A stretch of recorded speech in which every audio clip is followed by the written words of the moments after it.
ಕಲ್ಯಾಣ ಕರ್ನಾಟಕ ವಾರ್ಷಿಕೋತ್ಸವದ ಅಂಗವಾಗಿ ಬಳ್ಳಾರಿಯಲ್ಲಿ ಧ್ವಜಸ್ತಂಭ ಉದ್ಘಾಟನೆ. ಕಲ್ಯಾಣ ಕರ್ನಾಟಕದ ವಾರ್ಷಿಕೋತ್ಸವವನ್ನು ಬಳ್ಳಾರಿಯಲ್ಲಿ ಕಲ್ಯಾಣ ಕರ್ನಾಟಕ ಅಭಿವೃದ್ಧಿ ಸಮಿತಿ ಸಂಘಟನೆಯ ಆಶ್ರಯದಲ್ಲಿ ಹಮ್ಮಿಕೊಳ್ಳಲಾಗಿದ್ದು,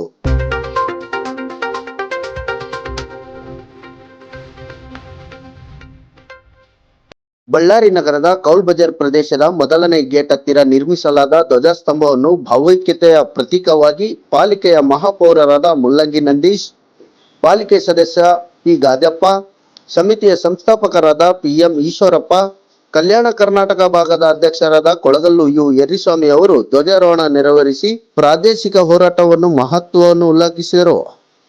ಸಂಘಟನೆಯ ಹಿರಿಯರು, ಪದಾಧಿಕಾರಿಗಳು, ಯುವಕರು ಹಾಗೂ ಸ್ಥಳೀಯ ನಾಯಕರು ಹೆಚ್ಚಿನ ಸಂಖ್ಯೆಯಲ್ಲಿ ಆಗಮಿಸಿ ಉತ್ಸವದ ಸಂಭ್ರಮವನ್ನು ಹಂಚಿಕೊಂಡರು.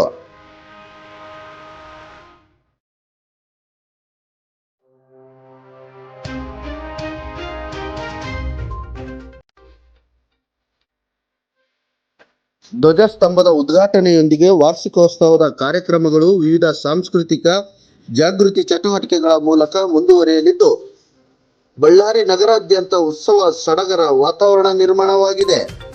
ಈ ಸಂದರ್ಭದಲ್ಲಿ ಬಳ್ಳಾರಿ ಜಿಲ್ಲಾಧ್ಯಕ್ಷರಾದ ಯು ರಮೇಶ್ ಕುಮಾರ್, ಕಾನೂನು ಸಲಹೆಗಾರರಾದ ಎಸ್ ರಂಗಸ್ವಾಮಿ, ಜಿಲ್ಲಾ ಗೌರವ ಅಧ್ಯಕ್ಷರಾದ ಯು ಶಿವಮೂರ್ತಿ, ನಗರ ಅಧ್ಯಕ್ಷರಾದ ಶ್ರೀನಿವಾಸ್, ಉಪಾಧ್ಯಕ್ಷರಾದ ಬಿ ಹುಲಗಪ್ಪ, ಯೂತ್ ಅಧ್ಯಕ್ಷರಾದ ಸುರೇಶ್ ನಾಯಕ್ ಸೇರಿದಂತೆ ಇನ್ನಿತರರು ಭಾಗವಹಿಸಿದರು. ನಮಸ್ಕಾರ. ಈ ದಿನ ಕಲ್ಯಾಣ ಕರ್ನಾಟಕ ವಿಮೋಚನಾ ದಿನಾಚರಣೆ ಹಾರ್ದಿಕ ಶುಭಾಶಯಗಳು ತಿಳಿಸುತ್ತಾ, ಇವತ್ತು ನಮ್ಮ ಕಲ್ಯಾಣ ಕರ್ನಾಟಕಗೆ 7 ಜಿಲ್ಲೆಗಳು ಏನ್ ಸೇರ್ಪಡಿದಾವ, ಅದು ಎಷ್ಟು ಕಷ್ಟದಿಂದ, ಎಷ್ಟು ಪ್ರಾಣ ತ್ಯಾಗದಿಂದ ಇವತ್ತು ನಮಗೆ ಸೇರಿದೆ ಅನ್ನೋದು ಎಲ್ಲಾದ್ರೂ ನೆನ್ಸ್ಕೋಬೇಕು ಇವತ್ತು ದಿನ. ಸೊ ಅದೇ ರೀತಿ ನಮ್ಮ ದೇಶಕ್ಕೆ ಸ್ವಾತಂತ್ರ್ಯ ಬಂದ ನಂತರ 1 ವರ್ಷದ ನಂತರ ನಮಗೆ ಸ್ವಾತಂತ್ರ್ಯ ಬಂತು ಈ ಕಲ್ಯಾಣ ಕರ್ನಾಟಕ ಡಿವಿಷನ್ಗೆ. ಸೊ ಹಾಗಾಗಿ ನಾವು ಯಾವತ್ತು ನಮ್ಮ ಸರ್ದಾರ್ ವಲ್ಲಭಾಯ್ ಪಟೇಲ್ ಅವ್ರನ್ನ, ಡಾಕ್ಟರ್ BR ಅಂಬೇಡ್ಕರ್ನವ್ರನ್ನ ಯಾವತ್ತು ನಾವು ನೆನ್ಸ್ಕೊಳ್ಳೇಬೇಕು. ನಾವು ಎಸ್ಪೆಷಲಿ ನಮ್ಮ ದೇಶದಲ್ಲಿ ಎಲ್ಲರೂ ನೆನ್ಸ್ಕೋಬೇಕು. ನಾವು ಇನ್ನ ಹೆಚ್ಚಾಗಿ ಅವ್ರನ್ನ ನೆನ್ಸ್ಕೋಬೇಕು. ಯಾಕಂತಂದ್ರೆ ಅವರ ಸಾಧನೆಯಿಂದ, ಅವ್ರ ಒಂದು ಆಪರೇಷನ್, ಒಂದು ಪೋಲೋ ಇಂದ ಇವತ್ತು ನಾವು ಏನು ಸಾಧನೆ ಮಾಡಿದೀವಿ. ಸೊ ಇದನ್ನೆಲ್ಲರೂ ನಾವು ನೆನ್ಸ್ಕೊಂತ ಇವತ್ತು ಎಲ್ಲರೂ ನಮ್ಮ ಕನ್ನಡವನ್ನು, ನಮ್ಮ ಕನ್ನಡ ತಾಯಿಯನ್ನು ಇವತ್ತು ನಾವು ಯಾವತ್ತು ಮಹಿಳಾರದೆ ಅವ್ರನ್ನ ಯಾವಾಗ್ಲೂ ನೆನ್ಸ್ಕೊಂತ ಇರ್ಬೇಕಂತೇಳಿ ನಾನು 2 ಮಾತುಗಳನ್ನು ನಾಡಿನ ಜನತೆಗೆ ಕಲ್ಯಾಣ ಕರ್ನಾಟಕದ ವಿಮೋಚನಾ ದಿನಾಚರಣೆಯ ಈ ಶುಭ ಸಂದರ್ಭದಲ್ಲಿ ಶುಭಾಶಯ ತಿಳಿಸುತ್ತಾ, ಏನು ಇವತ್ತು ಶಿಕ್ಷಣ ಮತ್ತು ಆರೋಗ್ಯ ಇವೆರಡು ಬಹಳ ಮುಖ್ಯ. ಅದಕ್ಕಾಗಿ ಇದಕ್ಕೆ ಒತ್ತು ಕೊಟ್ಟು ರಾಜ್ಯ ಸರ್ಕಾರ ಹೆಚ್ಚಿನ ಅನುದಾನ ಬಿಡುಗಡೆ ಮಾಡಿ ಈ ಕಲ್ಯಾಣ ಕರ್ನಾಟಕವನ್ನು ಅಭಿವೃದ್ಧಿ ಪಡಿಸಬೇಕಂತ ಹೇಳಿ ತಮ್ಮಲ್ಲಿ ಕೇಳ್ಕೊಳ್ತಾ, ಇವತ್ತು ನಮ್ಮ ಕಲ್ಯಾಣ ಕರ್ನಾಟಕ ಅಭಿವೃದ್ಧಿ ಸಮಿತಿ ಸುಮಾರು 2019ರಲ್ಲಿ ಚಾಲನೆಗೊಂಡು ಇವತ್ತು ಹಲವಾರು ಅಭಿವೃದ್ಧಿ ಕಾರ್ಯಕ್ರಮಗಳನ್ನು ಮಾಡಿದೆ.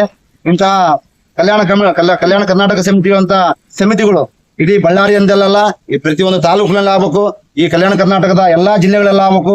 ಎಲ್ಲಾ ಜಿಲ್ಲೆಗಳಿಗೆ ಹೋಗಿ ಈ ಕಲ್ಯಾಣ ಕರ್ನಾಟಕ ಸಮಿತಿಯನ್ನು ಏನು ಉದ್ಘಾಟನೆ ಮಾಡುವುದರ ಮೂಲಕ ಎಲ್ಲರಿಗೂ ಕಲ್ಯಾಣ ಕರ್ನಾಟಕ ಭಾಗದ ಒಂದು ನಮಗೆ ಬರ್ಬೇಕಾದಂತ ಮೀಸಲಾತಿ ಆಗಿರ್ಬೋದು, ನಮಗೆ ಸಿಗಬೇಕಾದಂತ ಅಭಿವೃದ್ಧಿ ಕಾರ್ಯಕ್ರಮಗಳಾಗಿರ್ಬೋದು, ಸರ್ಕಾರಕ್ಕೆ ಕೇಳುವಂತ ಒಂದು ಮನಸ್ಥೈರ್ಯ ಎಲ್ಲರಿಗೂ ತುಂಬುವುದರ ಮೂಲಕ ಈ ಕಲ್ಯಾಣ ಕರ್ನಾಟಕ ಜನರು ಎಲ್ಲಾ ವಿಷಯದಲ್ಲಿ, ಎಲ್ಲ ಆರೋಗ್ಯವಾಗಿರ್ಬೋದು ಮತ್ತು ಶೈಕ್ಷಣಿಕವಾಗಿರ್ಬೋದು, ಆರ್ಥಿಕವಾಗಿರ್ಬೋದು, ಸಾಮಾಜಿಕವಾಗಿರ್ಬೋದು, ಈ ಎಲ್ಲಾ ಕ್ಷೇತ್ರಗಳಲ್ಲಿ ಬೆಳಿಬೇಕಂತ ಹೇಳ್ತಾ, ಅದಕ್ಕೆ ಪೂರಕವಾಗಿ ಕಲ್ಯಾಣ ಕರ್ನಾಟಕ ಅಭಿವೃದ್ಧಿ ಸಮಿತಿಯವರು ಈ ಬಳ್ಳಾರಿ ಒಂದಲ್ಲದೆ ಇಡೀ ನಮ್ಮ ಕಲ್ಯಾಣ ಕರ್ನಾಟಕದ ಎಲ್ಲಾ ಭಾಗದಲ್ಲಿ ತಾವು ಶಾಖೆಗಳನ್ನು ತೆರೆಯುವುದರ ಮೂಲಕ ಎಲ್ಲರಿಗೂ ಕಲ್ಯಾಣ ಕರ್ನಾಟಕ ಭಾಗಕ್ಕೆ ಬರುವಂತ ಅನುದಾನಗಳ ಬಗ್ಗೆ, ಇಲ್ಲಿ ಅಭಿವೃದ್ಧಿ ಕಾರ್ಯಕ್ರಮಗಳ ಬಗ್ಗೆ ಎಲ್ಲವನ್ನೂ ತಿಳಿಸಿಕೊಡ್ತಾ ಈ ನಾಡಿನ ಜನತೆಗೆ ಕಲ್ಯಾಣ ಕರ್ನಾಟಕ ವಿಮೋಚನಾ ದಿನದ ಶುಭಾಶಯಗಳನ್ನು ಮತ್ತೊಮ್ಮೆ ತಿಳಿಸುತ್ತಾ, ನನ್ನ ಇಲ್ಲಿ ಇರ್ತಕ್ಕಂಥ ಎಲ್ಲಾ ಸ್ನೇಹಿತರಿಗೆ ಈ ಕಲ್ಯಾಣ ಕರ್ನಾಟಕದ ಏನು ವಿಮೋಚನಾ ದಿನದ ಶುಭಾಶಯಗಳನ್ನು ತಿಳಿಸುತ್ತಾ ನನ್ನ 2 ಮಾತುಗಳಿಗೆ ವಿದಾಯ ನೀಡುತ್ತೇನೆ. ಜೈ ಹಿಂದ್, ಜೈ ಕರ್ನಾಟಕ. ನಮ್ಮ ಕಲ್ಯಾಣ ಕರ್ನಾಟಕ ಅಭಿವೃದ್ಧಿ ಸಮಿತಿ ವತಿಯಿಂದ ಮತ್ತು ನಮ್ಮ ಫಸ್ಟ್ 6 ಜಿಲ್ಲೆಯಲ್ಲಿ ಇವಾಗ ವಿಜಯನಗರ ಜಿಲ್ಲೆ ಸೇರಿ 7 ಜಿಲ್ಲೆಯಲ್ಲಿ ಆಗಿದ್ದೇವೆ.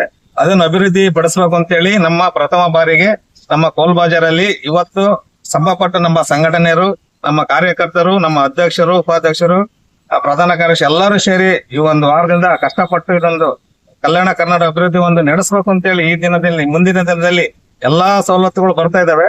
ಅದನ್ನು ದುರುಪಯೋಗ ಆಗದಂಗೆ ನಮ್ಮ ಶಾಲೆ ಕಾಲೇಜುಗಳಾಗಿರ್ಬೋದು, ಎಡಿಷನ್ ಆಗಿರ್ಬೋದು, ಮತ್ತೆ ಯಾವುದೇ ಒಂದು ಬೋರ್ಡಲ್ ಆಗಿರ್ಬೋದು, ಎಲ್ಲಾ ಕೆಲಸಗಳನ್ನು ಅಭಿವೃದ್ಧಿ ಪಡಿಸಬೇಕು ಅಂತ ಹೇಳಿ ಆ ಒಂದು ಸ್ಥಾನದಿಂದ ಹಣ ನಾವ್ ಮಾಡ್ತೀವಿ ಅಂತ ಎಲ್ಲ ಮುಂದೆ ನಿಂತು ಕೆಲಸ ಮಾಡಿ ಇವತ್ತು ನಮಗೆ ಸಹಕಾರ ಕೊಟ್ಟಾರೆ.